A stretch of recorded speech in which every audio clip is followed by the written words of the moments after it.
Bonsoir. Alors, B'siyata Dishmaya, aujourd'hui on commence un nouveau livre du Rav Kook qui s'appelle Midot Reiya. De quoi ce livre traite? C'est un livre de Moussar que le Rav Kook a écrit pour lui-même, mais si déjà, ça peut aussi nous servir. Ce qui caractérise ce livre, d'abord c'est fait par ordre alphabétique, ça c'est un.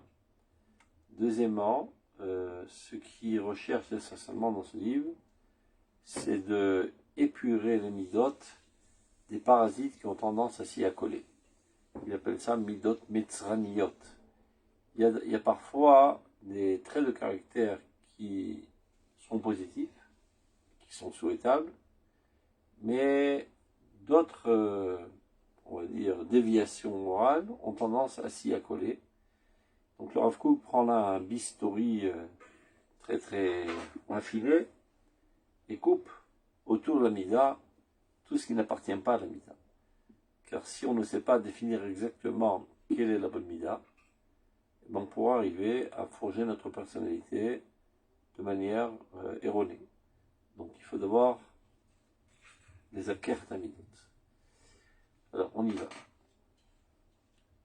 Il y a une petite introduction d'abord avant d'entrer dans le vif du sujet. Ça s'appelle El Amidot, vers les midot. Zikur Amidot, Beder Hadat, ou Kodem les Zikuchan, Beder Haregesh. Ça veut dire la purification des midot par le biais de l'intellect précède celle qui vient par le biais du sentiment. Pourquoi il a besoin de le dire alors que c'est tout à fait évident? Eh bien parce que au long de l'histoire se sont développées toutes sortes d'écoles rabbiniques. Entre autres, il y a eu une écoles qui, elles, prenaient le fait qu'on puisse réparer les midot en enthousiasmant les gens à la morale.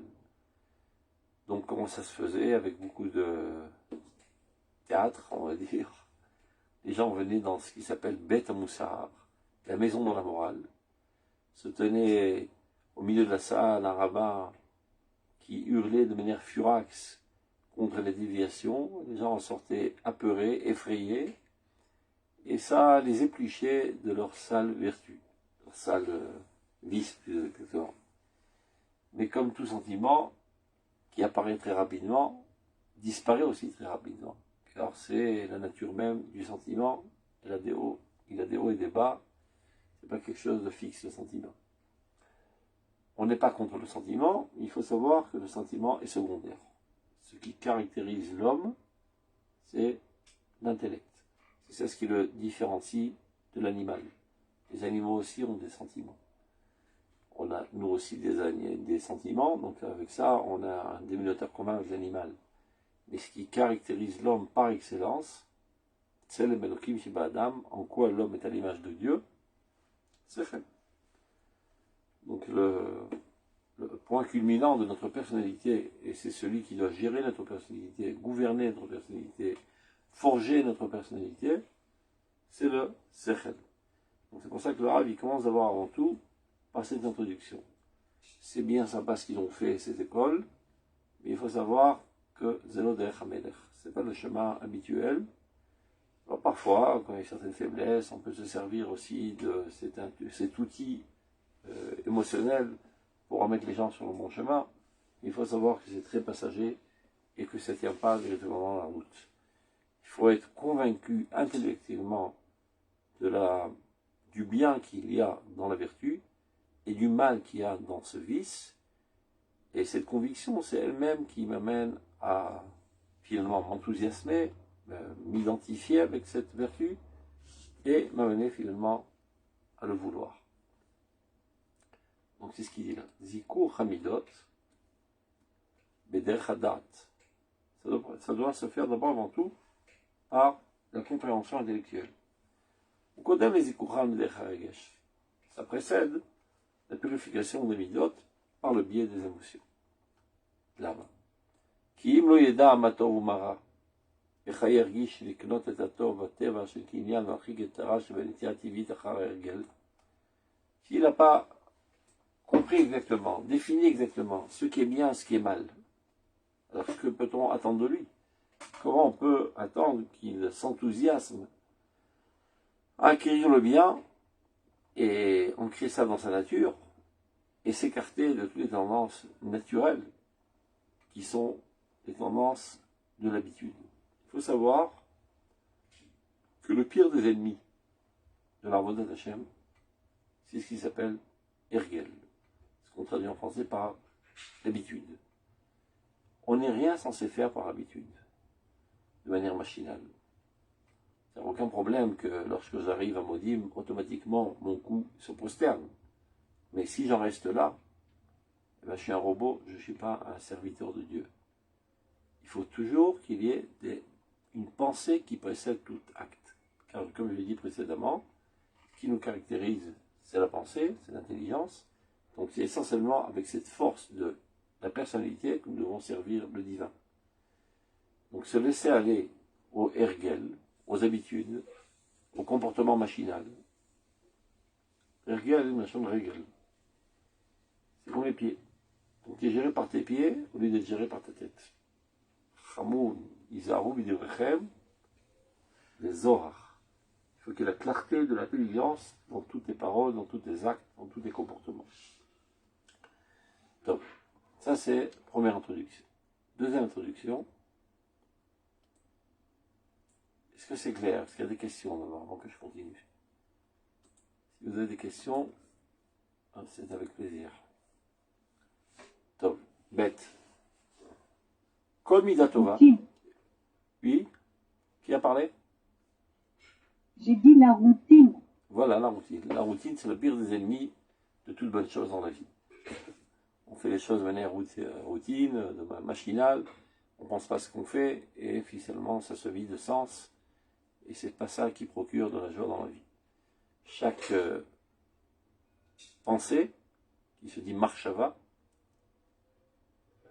si tu penses à quelque chose, azouchachouv, il devient important à tes yeux. Tout ça sont les mêmes racines. Alors tu le fais besimcha. Besimcha avec joie, qui sont aussi les mêmes lettres que marshava. Donc il faut penser à la chose, alors cette chose devient importante à tes yeux, parce que tu comprends la valeur. Alors lorsque tu le fais, tu t'emplis de joie. Besimcha. Kol midatova. Yishlach esronot habayimima. Toute vertu, tout bon trait de caractère qu'on développe en nous, il faut savoir qu'il y a toujours des manques qui tendent à s'y accoler. Il en parlera énormément dans le livre, et je donne juste un exemple pour que vous compreniez de quoi il s'agit. Donc la modestie, c'est quelque chose d'extraordinaire, c'est le point culminant de la Avodat Hashem dans la manière de forger notre personnalité. Mais très souvent, malheureusement, la modestie a des effets accompagnateurs non souhaitables, qui est l'oisiveté, qui est le manque de yuzma, d'initiative, etc., etc. Tout ça n'a aucun rapport avec la modestie. Mais très souvent, ça vient de pair avec la modestie. Donc, ce qu'il faut faire, comme je disais tout à l'heure, c'est prendre un bistouri et effectuer cette opération d'enlever ces parasites, ces microbes qui ont tendance à s'accoler aux vertus. Les avoda chez les mains. Ceci est le travail de Dieu parfait. Il y a un travail imparfait, c'est d'être modeste, mais avec tous les effets secondaires, d'être zariz avec tous les effets secondaires, c'est zariz sans être zahir, le machal. Shlema, c'est lorsqu'on a défini parfaitement ce qu'est la mida, et on a réussi à forger notre personnalité à la lumière de ces définitions. C'est-à-dire le mot définir en français, même en hébreu, c'est-à-dire mettre une fin, mettre une limite, savoir jusqu'à où va cette mida, et jusqu'à partir de où ça n'appartient plus à cette mida. Donc Zéhi Avoda chez les mains. Leotzi Leor Olam est un midot satovot menukot mikol sigea chesronot shelem. De mettre à l'œuvre les bonnes manières, les bons traits de caractère, les vertus, mais de manière qu'elles soient nettoyées de toutes les scories et tous les manques qui ont tendance à s'y accoler. Donc, ça c'est une introduction. Alors on va commencer par la première valeur qui est Ahava. dirait pourquoi le Rav Kook a choisi de commencer son livre de morale par l'amour. Évidemment, parce que l'amour, c'est l'essentiel de tout. Alors là, le monde est construit sur le fondement de la bonté. Amour, bonté, tout ça, c'est la même chose. Donc, Ahava. La première chose, Ahava Tzaraliot Mela Balev Lakol. Ça, c'est l'action de base avant de commencer tout Avodat Hashem. Il faut que ton cœur soit assez grand pour aimer tout ce qui existe dans ce monde. Ahava Tzaraliot Mela Balev Lakol. C'est-à-dire spontanément, avant de poser quelque question qu'il soit, est-ce que je dois l'aimer, je ne dois pas l'aimer, est-il apte à être aimé? D'abord, de manière spontanée, mon cœur aime tout. Tout comme Dieu. Akadosh Baruch Hu mechayet hakol. Il fait vivre tout le monde. Zan farnasakol. Il nourrit tout le monde. Etc., etc. Et les midot, en fait, c'est d'aller dans les chemins de Dieu. D'où on sait, Bichlal, qu'il faut développer ces midot. Il y a marqué dans la Torah, ou dofka bo. On doit s'accoler à Dieu. Comment est-il possible de s'accoler à la Shrina, à l'Oesh Ochlaou? C'est un feu dévorant. Et là, il est avec le mitotav. Accole-toi aux vertus divines. C'est un grand mot, c'est-à-dire vertu divine. Qu'est-ce que ça veut dire? Au dévoilement divin. Du fait que tu t'accoles au dévoilement divin, ainsi tu t'accoles à Dieu. Ma'u rachum, afatarachum. Ma'u chanoun, afatachanoun. De la même manière que Dieu est miséricordieux, sois toi aussi miséricordieux, et en cela, tu te lis à Dieu. Ça veut dire en fait, tu permets à la miséricorde divine qui vient de son infini vers nous, dans un cheminement bien défini, qui est Midat Rachamim, qui arrive jusqu'à toi, tu t'ouvres à cette Midah divine, et elle te pénètre, et c'est comme ça qu'il y a communion, j'écoute. Donc, la première des choses, c'est d'être à l'image de Dieu. Ben, Dieu est créateur. Dieu est amoureux de ses créatures. Dieu fait vivre ses créatures. Sans poser des questions, est-ce qu'ils en sont dignes ou pas dignes? D'abord, avant tout, il aime ses créatures, il fait vivre ses créatures, il fait tout pour leur procurer tout besoin, tout bien-être, etc. Donc toi aussi, quand tu en viens à développer tes midotes, la première des vertus à développer, c'est d'être à l'image de Dieu, en ce sens-là, que toi aussi tu dois être amoureux de tout. Il n'y a pas quelque chose qui doit susciter en toi une haine. Parfois, il y a une nécessité de réagir fortement, de réagir durement, etc. Ça n'a aucun rapport avec l'amour. C'est juste une correction. Comme un enseignant à l'école, quand il gronde son élève, c'est pas parce qu'il le hait. Au contraire, c'est parce qu'il aime. Et il ne veut pas qu'il chute dans des comportements non souhaitables. Donc il le gronde. Si ça ne suffit pas, il peut même le faire souffrir un petit peu pour qu'il arrive à une prise de conscience. Mais tout ça provient d'un amour. On continue. Bête. Avat kol ha'ma'asim kulam. Il connaît mettre la colle. Ma'asim, ma'aseh Hashem. On commence d'abord par l'amour de toutes les créatures de Dieu. C'est ça ce qui doit tout précéder. Charkar. Avat kol ha'adam. On va gravir les échelons. Après que j'aime toutes les créatures, ça veut dire le minéral, le végétal, l'animal. Quelqu'un de normalement conçu, il n'est pas censé faire du mal, ni au minéral, ni au végétal, ni à un animal. Il y a des gens qui sont malades mentaux, baladent dans la rue, ils voient un chat, ils l'effrayent. Ça, c'est dans le meilleur des cas, ça peut être pire. Ils le font souffrir. Bien stable, il se balade, il arrache une feuille. Mais qu'est-ce que tu as fait de mal, cette feuille? Pourquoi tu la déconnectes de la vie? Si tu en as un besoin quelconque, bon, ça va. Étant toi un homme, donc tu as un niveau plus élevé, eh ben, elle contribuera. à ton avancement, et c'est une élévation pour elle.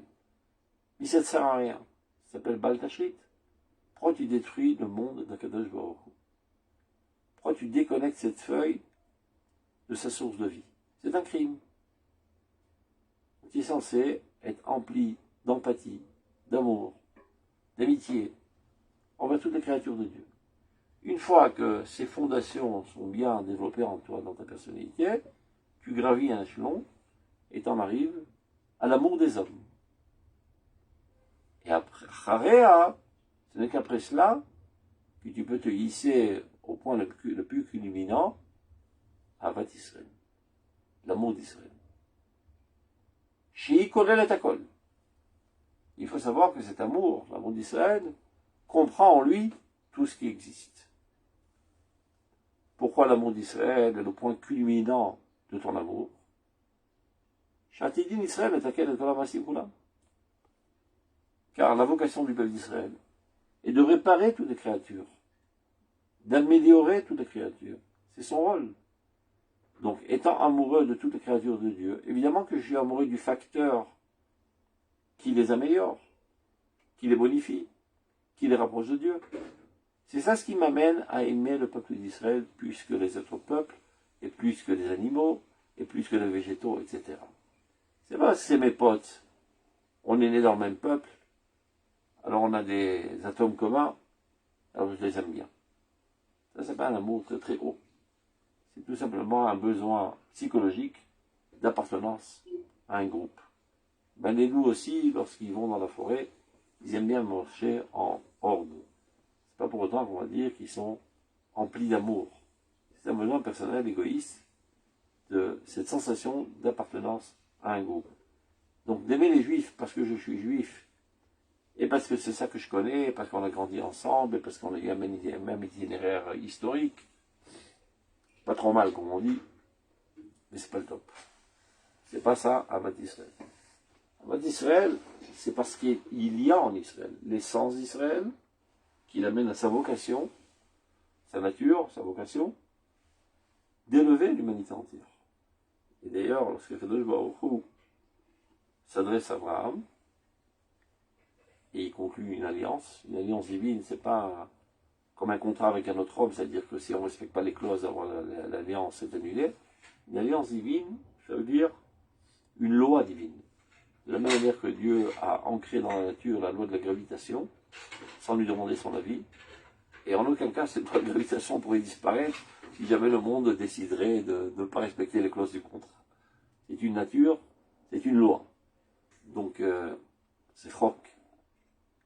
Brit in Israël, cette alliance divine avec le peuple d'Israël, c'est une loi irréversible. Quoi qu'il arrive, quoi qu'il fasse, Dieu sera toujours proche d'Israël, vivant dans Israël. Donc c'est ça ce qui m'amène à aimer le peuple d'Israël. D'abord pour son essence, deuxièmement, pour son rôle universel qui vient élever toutes les créatures de Dieu. Et c'est ça le rôle de tout ce monde-là, de rapprocher les créatures de Dieu à Dieu et que tous aillent dans le sens de la volonté divine. Mais il ne faut pas inverser l'ordre. D'abord, Ahavat Kol HaMaasim, l'amour de Kol Maasecha Hashem, toutes les créatures. Une fois que ceci est bien solide et stable dans ma personnalité, je peux me permettre de me hisser à l'amour de tous les hommes. Après cela, l'amour du peuple d'Israël. Lama Shikolel et Akol. Car ceci comprend tout.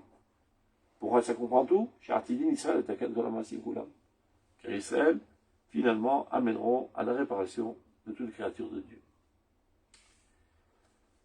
V'chol ha'avot ha'ele hem ha'avot ma'asiyot. Il ne s'agit pas d'un amour platonique, une déclaration formelle. De dire tout le matin, les Shem Michou Kuchaberechu, Vinemucha, Leov, Kol Adam Adam, ou Kol Bria Vepria, ou Kol Adam Israël. Tout ça ne sont que des mots. Ça doit être une conscience profonde, une émotion profonde, qui amène finalement à un comportement adéquat à cette compréhension, à cette conscience. Ça veut dire, si tu déclares toute la journée que tu aimes tout le monde, et lorsqu'on te demande de rendre un service, tu dis j'ai pas le temps parce que je suis en train de m'occuper à étudier l'amour du monde, l'amour d'Israël, ben tu es un clown. Si au moment venu, où tu es censé venir en aide à quelqu'un qui a besoin de ton aide, tu ne la donnes pas cette aide, c'est-à-dire que tout simplement tes mots sont vides de sens. Donc Ahavot, Emavot Maasiot, il s'agit d'amour qui doit être mis en pratique. Les Ovotam, les aimer d'abord, c'est-à-dire de comprendre leur importance, évaluer leurs valeurs, s'identifier avec eux, jusqu'à en arriver à être ému. Les Ovotam. Et la sorte la Tova, leur procurer du bien-être. C'est ça ce qui doit te soucier constamment. Que puis-je faire pour rendre les gens heureux? Ceci doit être ton souci constant. Comme Dieu. Dieu, tout le temps, est en train de faire vivre, nourrir, aussi bien les hommes que les moustiques, que les cafards, que toutes ces créatures. Il se soucie de leur procurer nourriture, bien-être, etc. Donc c'est les ovotam, aimer les créatures, la sot lem tova, leur faire du bien, l'igrom lem ilouï, les aider à s'élever. S'élever en quoi? Eh bien en tout, aussi bien en matérialité qu'en spiritualité. Ça veut dire, malheureusement aujourd'hui le mot amour a été falsifié. Quelqu'un dit au poisson, poisson, combien que je t'aime. Et il le dévore. Le poisson lui dit, mais si tu m'aimes, eh ben jette-moi à l'eau. Ou bien un homme dirait à sa femme, combien que je t'aime, je t'aime, je t'aime. Bon, là, elle doit sortir, faire, je sais pas, un cours de sport avec ses copines. Mais non, ne va pas. Je t'aime, tu vas pas me laisser tout seul. Mais il n'aime pas, il s'aime lui-même, c'est un égoïste. Il cherche un objet qui comble sa solitude, ou bien ses besoins sentimentaux, émotionnels, sexuels, etc. C'est un objet qui dévore. Il ose appeler ça de l'amour. L'amour, c'est pour celui qui est aimé, pas pour celui qui aime. Donc, les grom la aime, idouille. Casse-toi les ménages pour les amener à se perfectionner. Bien que ceci puisse être parfois à ton détriment. C'est plus sympa que mes enfants sont près de chez moi, à la maison. Oui, mais pour qu'ils se développent et qu'ils soient, je sais pas, un ingénieur en informatique, ils doivent habiter à Haïfa, pour étudier au Technion. Oui, mais c'est loin, je vais souffrir de la solitude, etc. Ben, si tu ne le fais pas, tout simplement, tu es un égoïste. Et en plus, je prétends d'être amoureux de tes enfants. C'est un amour dévorant, accaparant. Donc ça peut être comme ça envers ta femme, envers tes enfants, envers tout être que tu dis être aimé. Amour sans respect n'est pas amour. J'aime bien le petit chaton, je le caresse. Kaved. Kavod. Le seul kaved. Ça pèse son poids à tes yeux, c'est important.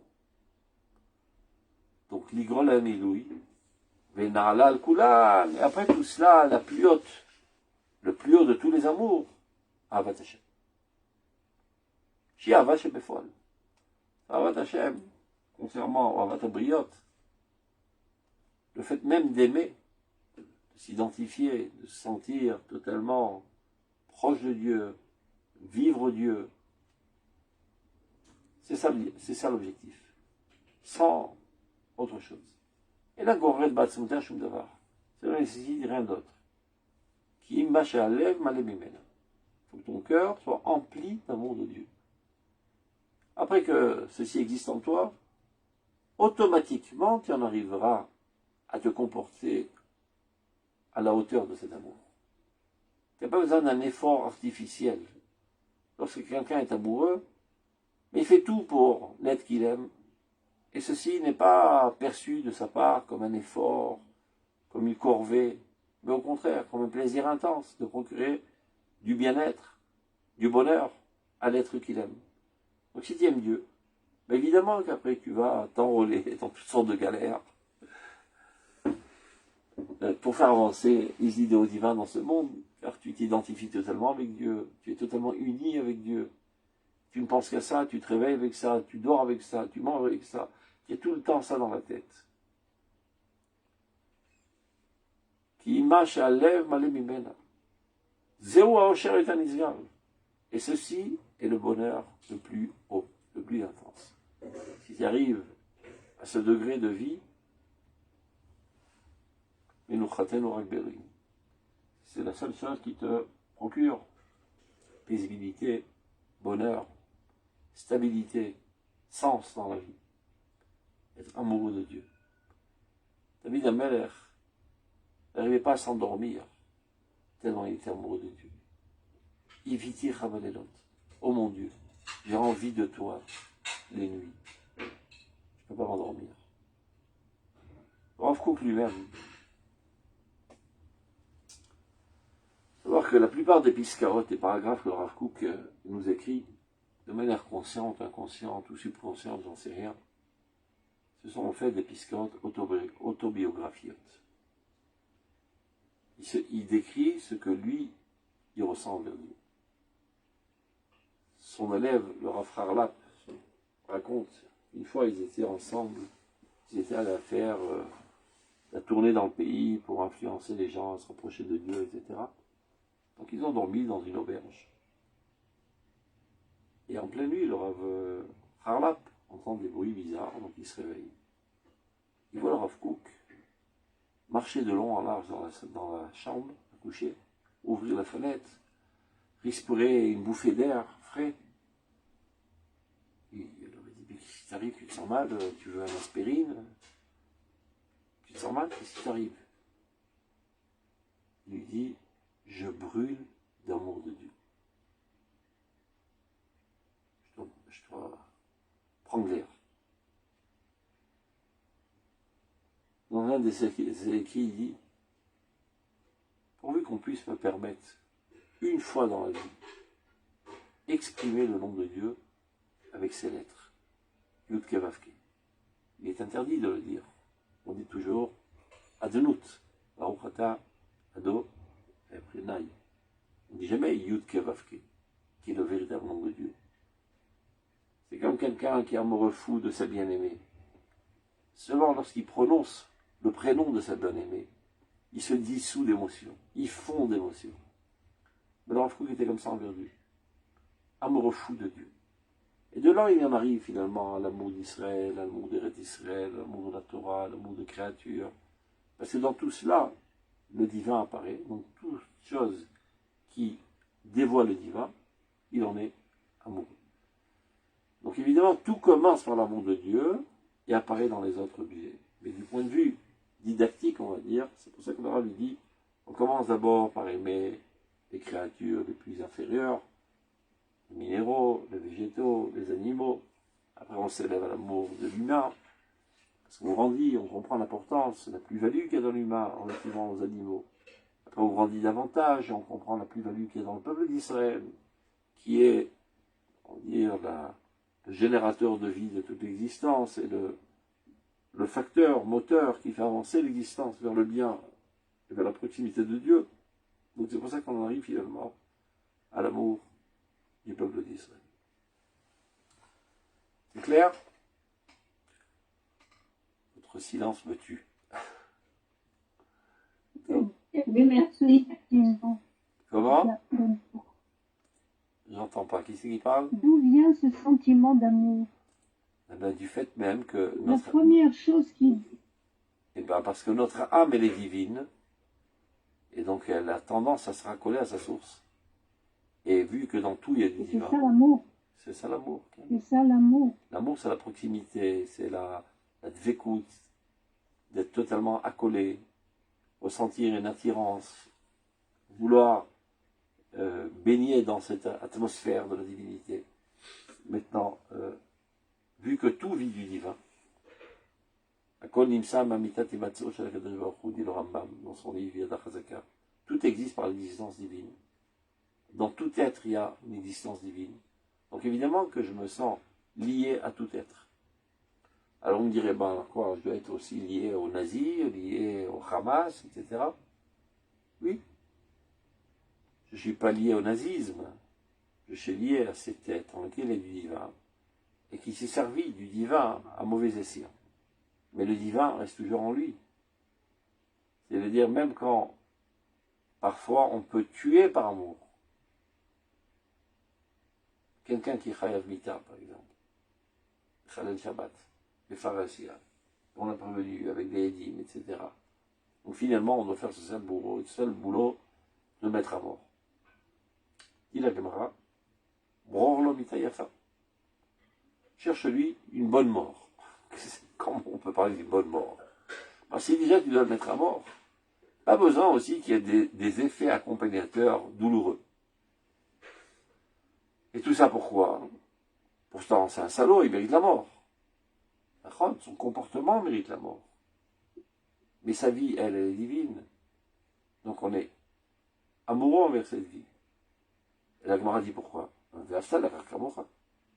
aimeras ton prochain comme toi-même. Je n'ai pas compris. Alors, proche de le tuer, c'est son tikkun. Il porte préjudice à la société. Pour avoir un impact éducatif sur la société. Ça, c'est un. Deuxièmement, lui, cette faute gravissime ne peut être expiée que par ce remède douloureux, qui parfois sont des coups, parfois sont la mort de cette manière, d'une autre manière, en fonction de la gravité de la faute. Mais tout cela ne découle pas d'une vengeance et d'une haine contre cet individu qui a osé me casser les pieds. C'est un petit poule, un remède. Il dit, mais quel remède? Tu le mets à mort. Son corps disparaît, mais sa vie éternelle continue d'être, et avant de partir d'ici, au moins qu'elle en retourne nettoyée de toutes les saletés qu'elle a accumulées pour qu'elle puisse vivre dans l'éternité, dans le bonheur. Donc, si déjà je dois l'étrangler, disons, avec une corde, pas besoin aussi de l'écorcher la peau.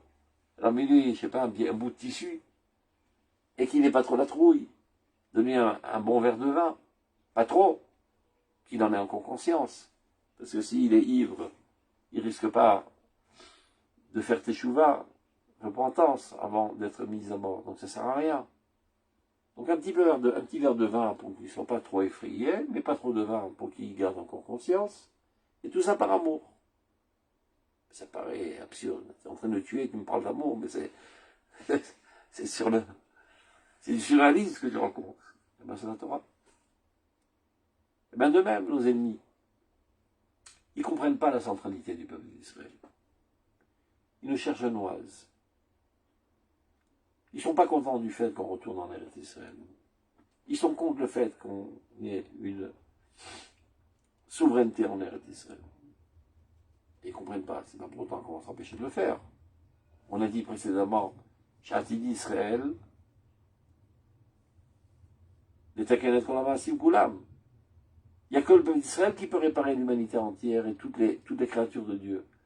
Donc c'est un événement historique, incontournable, nécessaire, inévitable. Et donc tous ceux qui se tiendront sur notre chemin et qui empêcheront l'édification de l'État d'Israël et puis du royaume d'Israël seront neutralisés. Non pas par haine, par besoin universel.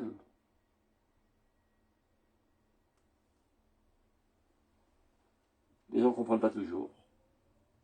Mais c'est comme ça. Et d'ailleurs, Yamer les Sroutam, les commandants dans l'armée d'Israël, n'éveillent pas la haine de l'ennemi. Ils font des soldats professionnels. Comment neutraliser les ennemis, les mettre à mort s'il le faut, sans haine. C'est un besoin. Par amour d'Israël, je tue les terroristes. Pas par la haine du terroriste. Évidemment, par la haine du terrorisme. Mais pas de ce Mustafa Ben Ahmed, qui lorsqu'il est né, il avait une âme toute pure. Et cette âme est toujours restée toute pure. C'est sa conscience qui a été ravagée par un bourrage de crâne qui lui dit qu'il faut exterminer cette vermine juive, ce microbe qui se propage dans l'humanité, qui crée du mal, etc., etc. Il a subi un bourrage de crâne. Bon, évidemment, je suis contre ce bourrage de crâne. Parce que d'abord, c'est un mensonge. Au contraire, le plus raide, c'est celui qui apporte le plus de bien à l'humanité. Et c'est celui qui apportera le plus de bien à l'humanité. Donc c'est un mensonge. Et deuxièmement, du point de vue opérationnel, j'ai obligé d'agir pour permettre au contraire l'édification du royaume d'Israël, qui seul lui sera à même de rebâtir le monde sur des fondements de bonté, de justice, etc. On ne va quand même pas compter sur nos amis américains, qui se disent être nos amis tant qu'ils ont un intérêt. On sait très bien qui ils sont. Ce ne sont pas des amoureux du bien, ni de la justice, ni de rien du tout. Les Américains aiment l'Amérique et les Américains. Et même notre cher président d'Amérique, qui s'appelle Trump. Bon, pour l'instant, ça lui plaît de nous aider. Probablement qu'il en a un intérêt. Mais ça peut se retourner contre nous d'un moment à l'autre. Et le problème, c'est pas seulement nous. C'est que c'est pas lui qui va aider au sauvetage de l'humanité. Il n'en a que faire. Ce qui l'intéresse, c'est le bien d'Amérique, obligatoirement le bien de Trump. Ce sont des égoïstes. Donc, c'est national. Et vous parlez de l'éducation des enfants à l'amour. C'est ça le plus important. Il en a parlé, le Rav Kook. Il parle que de ça. Non, comment l'éduquer, l'enfant à l'amour. L'éducation se fait d'abord et avant tout par un rayonnement des parents, et non pas par des discours. Si le papa est amoureux, l'enfant sera amoureux. Si le papa est haineux, l'enfant sera haineux. Et c'est pas parce qu'il va faire des beaux discours d'amour, en étant haineux, qu'il va convaincre son fils à être amoureux. À partir du moment où on a recours à des mots et à des discours, on a déjà échoué notre plan en éducation. L'enseignement pratique de l'amour. C'est par l'exemple vivant, comme toute éducation d'ailleurs. Lorsque toi, tu es zélé pour faire le bien, ton fils t'observe. Pas seulement quand tu fais le beau et que tu te mets en vitrine, il t'observe 24 heures sur 24. Donc finalement, il se fait une idée de ce que tu es véritablement. Et naturellement, l'enfant a tendance à s'identifier avec ses parents, qui lui ont donné la vie, qui l'entretiennent, qui lui font beaucoup de bien, etc. Et donc si naturellement les parents sont des idéalistes, sans se rendre compte, les enfants seront aussi idéalistes. Pas toujours dans le même domaine des parents. Lui, il était idéaliste dans l'enseignement de la Torah, et bien lui, il sera idéaliste dans la protection de Israël du point de vue sécuritaire. Mais il est idéaliste. Et si le papa est quelqu'un d'égoïste qui pense que ça bedaine, et ben lui aussi, à moins qu'il se prenne en main et qu'il ait étudié la Torah, etc., etc. Évidemment. Donc, Ava la kol, Bekitsour. Ça, c'est l'axiome de base avant de commencer tout Avodat Hashem. Ton cœur doit être positif envers tout être. Ça ne veut pas dire qu'il faut être naïf et laisser un terroriste se balader librement en pleine ville. Un terroriste, on le neutralise.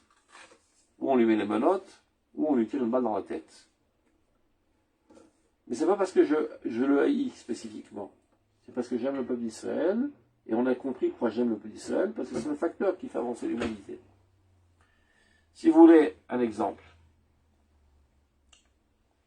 comparons l'humanité entière, de manière générale l'univers entier, à un corps humain. Dans le cœur de ce corps humain, c'est le peuple d'Israël. Alors il peut arriver, je ne sais pas quelle maladie, que la main de ce corps a perdu le contrôle, n'est plus sous le contrôle du cerveau. Elle tient un poignard. Elle s'apprête à poignarder le cœur ou le cerveau, peu importe.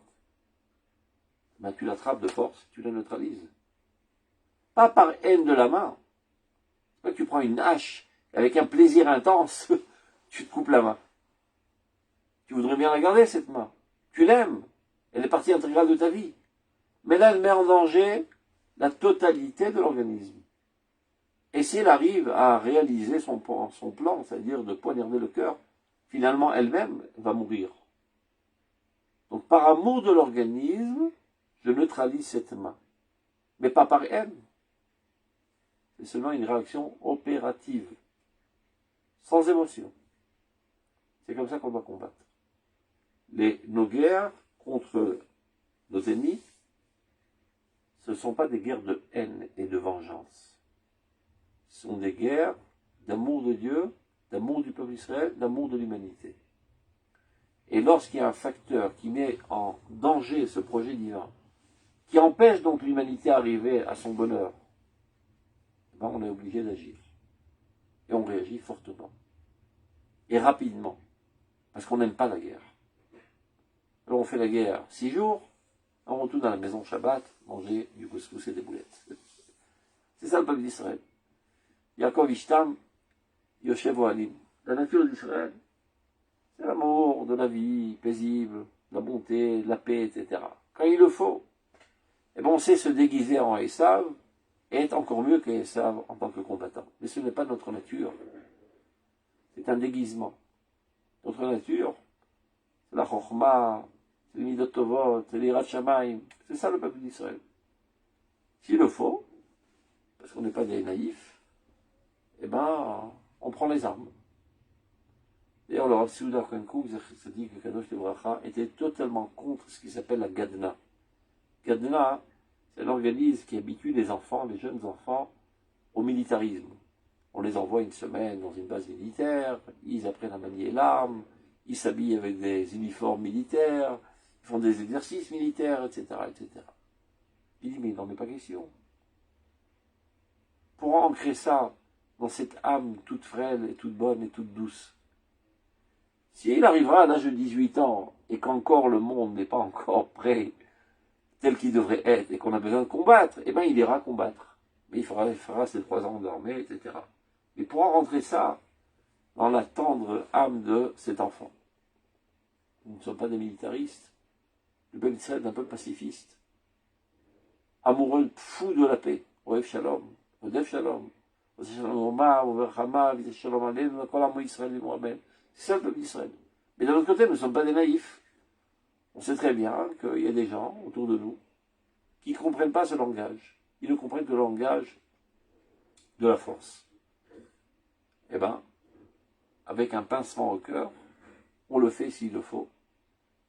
Et comme on n'aime pas du tout le faire, donc on le fait de la manière la plus professionnelle, pour faire ça au mieux et de manière la plus rapide, et en terminer et retourner à la vie normale.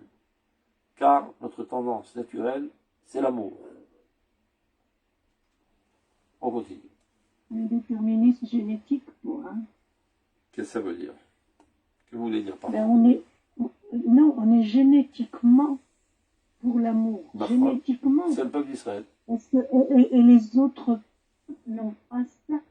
Ils ont ça de manière très très enfuie au plus profond de leur être, mais c'est tellement enseveli sous des amoncellements de cruauté que c'est presque éteint. Ça s'appelle Tselem Elokim Sheba Adam. Ils sont aussi créés à l'image de Dieu. Donc leur essence intérieure, elle est divine, elle est bonne. Elle est bonne. Un enfant normal, mais il aime. Et lorsqu'il blesse son ami au GAN, il en souffre, il pleure. Il est normal.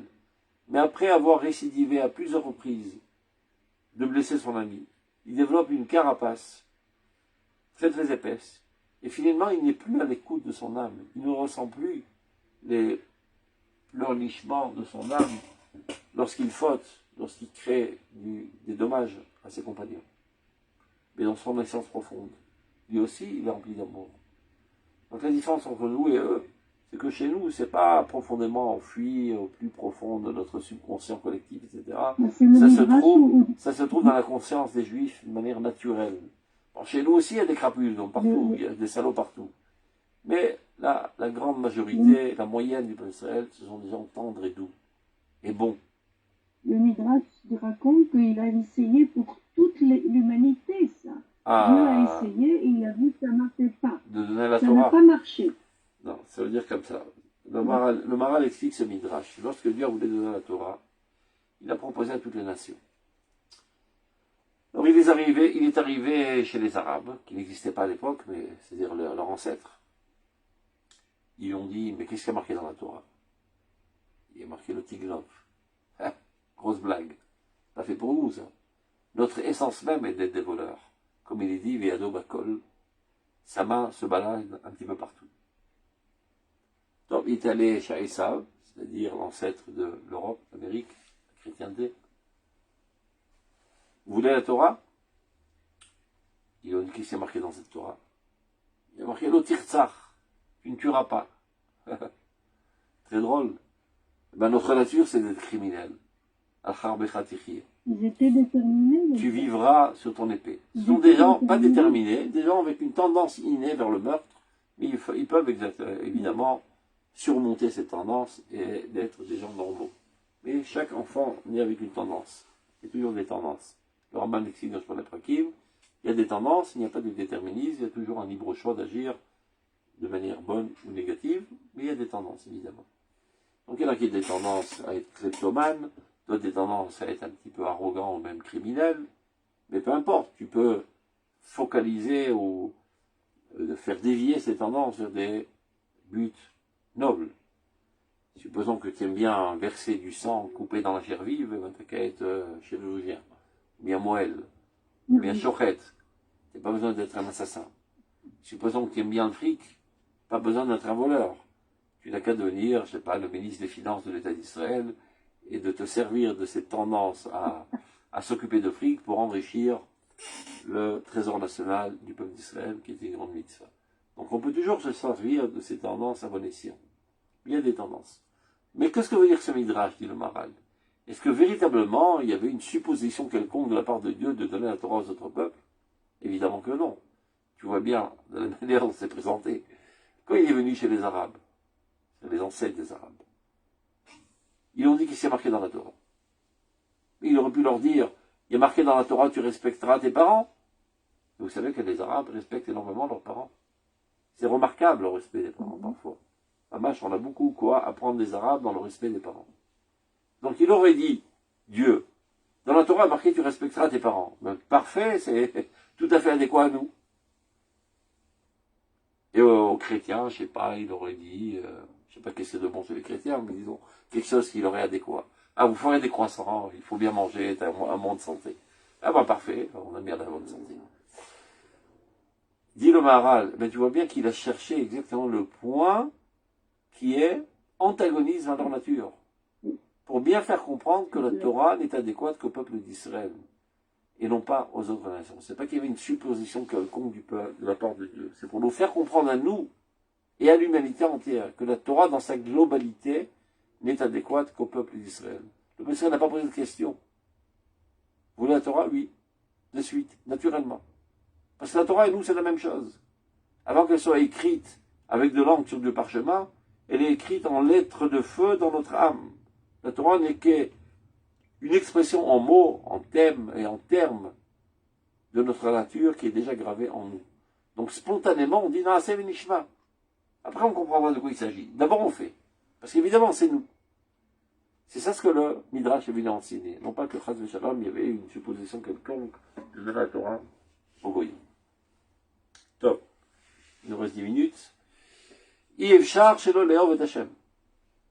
impossible de ne pas aimer Dieu.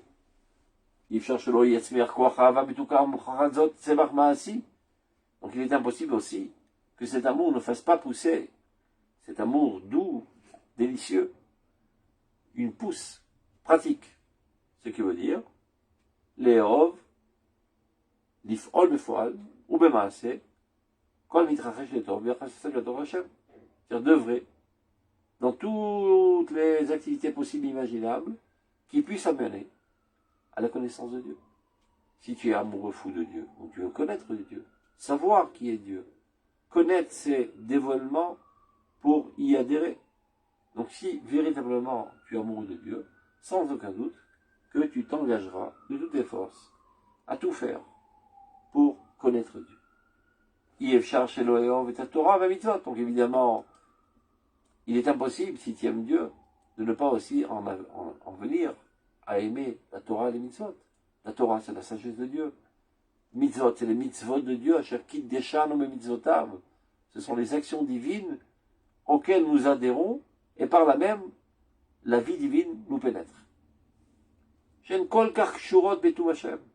Tous ces dernières, c'est la Torah, les mitzvot, sont tellement liés à la bonté de Dieu. Il cherchait le léon, il est impossible aussi de ne pas aimer la droiture et la justice. Quelqu'un qui est amoureux de Dieu, lorsqu'il rencontre un événement empli de justice, ses yeux commencent à larmoyer. Parce qu'il voit en cela un dévoilement de Dieu intense. Et parce qu'il a ça en lui. Quelqu'un de cruel, qui voit un acte de bienfaisance, ça le rend pas en émotion. Ça ne lui parle pas. Si toi tu es ému d'un événement de bienfaisance, c'est parce que dans ta nature, tu as une tendance de bienfaisance. Donc, étant amoureux de Dieu, le divin qui est en toi est constamment en effervescence. Donc, chaque fois que tu vois un événement grandiose qui exprime fortement la divinité, tu es ému. Tu te sens profondément lié à cet événement. Donc, comme il est impossible de ne pas aimer Dieu, donc de même, il est impossible de ne pas aimer la droiture et la justice. Et ta Sederatov va meouler, l'ordre. L'ordre dans tous les domaines. L'ordre moral et l'ordre même technique.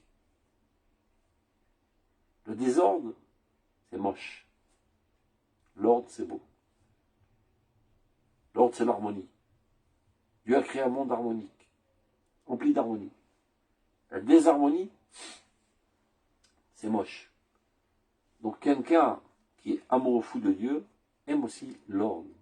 L'ordre dans les pensées, l'ordre même dans les choses les plus banales, dans la gestion de ta vie journalière, dans la maison, etc.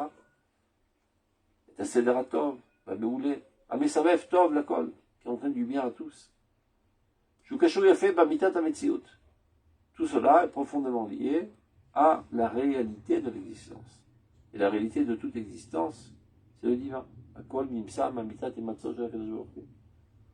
Uberayon Alev, ביחס המעולה שלפי גודלו ותפארתו אנו קוראים אותו ומתגלה בו חפץ השם. Et tout ceci s'appelle חפץ השם, le désir de Dieu. J'adhère totalement au désir de Dieu. Qu'est-ce que Dieu désire? Qu'est-ce que Dieu veut? Est-ce que ce monde est là par hasard? On vit jour le jour et tout ça ne mène à rien? Ou bien il y a une trajectoire de l'histoire? Il y a un point d'origine et une finalité, un objectif à atteindre. Et que tous les événements historiques contribuent tous à l'avancement de l'histoire dans ce sens, qui est selon la volonté de Dieu, qui est selon le désir de Dieu. Donc j'y adhère, j'y contribue, j'en suis électrifié, j'en suis profondément attiré. משונה עלה מכל זה, מיוחד מכל זה. הוא מרווה נעימות לנשמת כל חי. Et c'est là seulement des altères, on va dire, d'agrément, toute âme. יותר מכל מה שכל רעיון יכול להתנסה, bien plus que toute autre pensée. C'est-à-dire tu peux lire toutes sortes de livres, d'éthique, d'Aristote, etc., etc.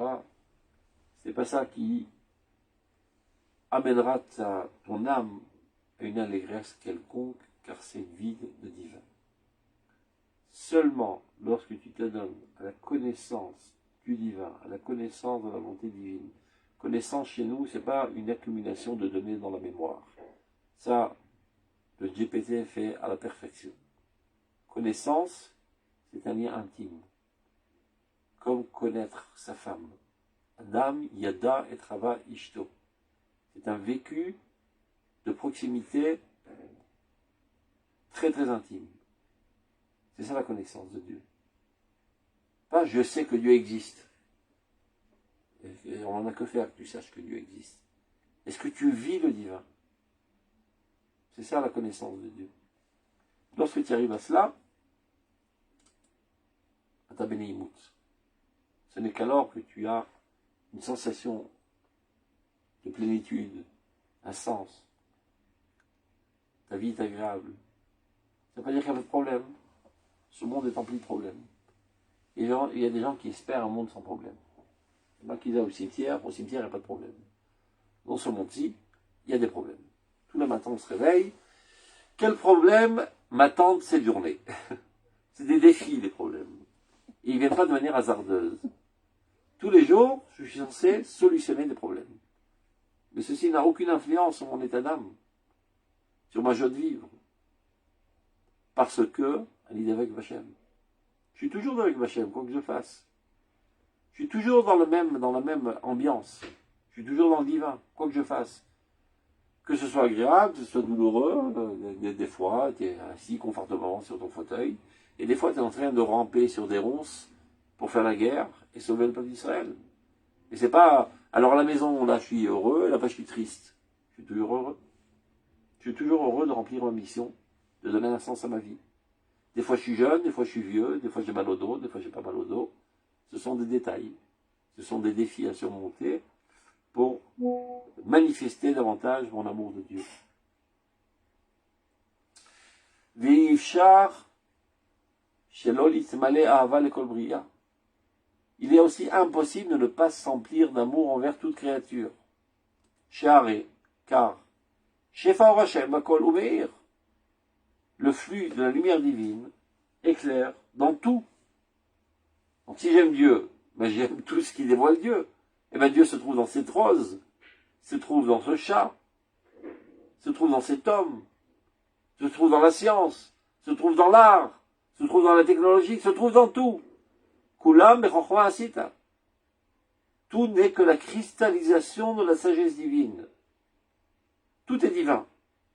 Donc quelqu'un de normalement conçu a une approche positive envers tout ce qui existe autour de lui et une volonté constante de vouloir procurer du bien à tout ce qui l'entoure.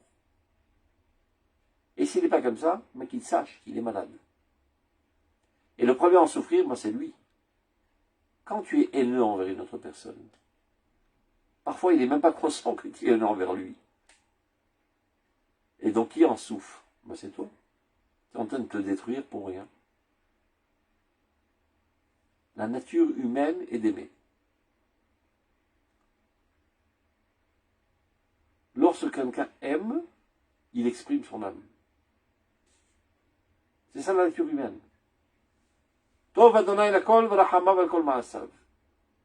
Dieu est bon pour tous et sa miséricorde envers toutes ses créatures. Toi étant à l'image de Dieu, donc quelle est la manière d'exprimer ton essence profonde qui est la divinité? Et lorsque quelqu'un réussit à s'exprimer dans la vie, il est en toute joie. Lorsqu'il ne réussit pas à s'exprimer, il est en toute frustration. Et frustration entraîne colère et haine.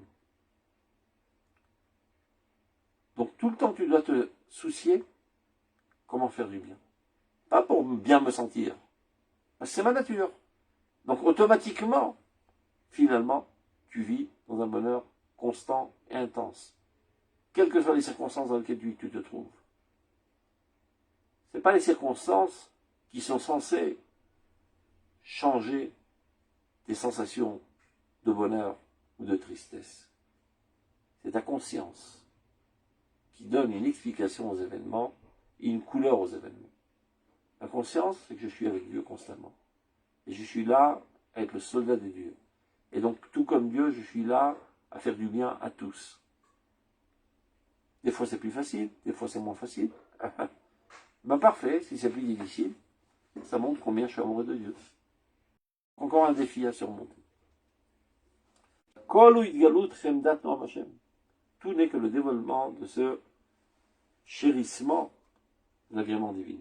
Chesed Hashem ala haaretz, et la bonté de Dieu emplit le monde à son image. À la prochaine. Merci beaucoup, c'est intéressant. Shalom. Passionnant. Merci.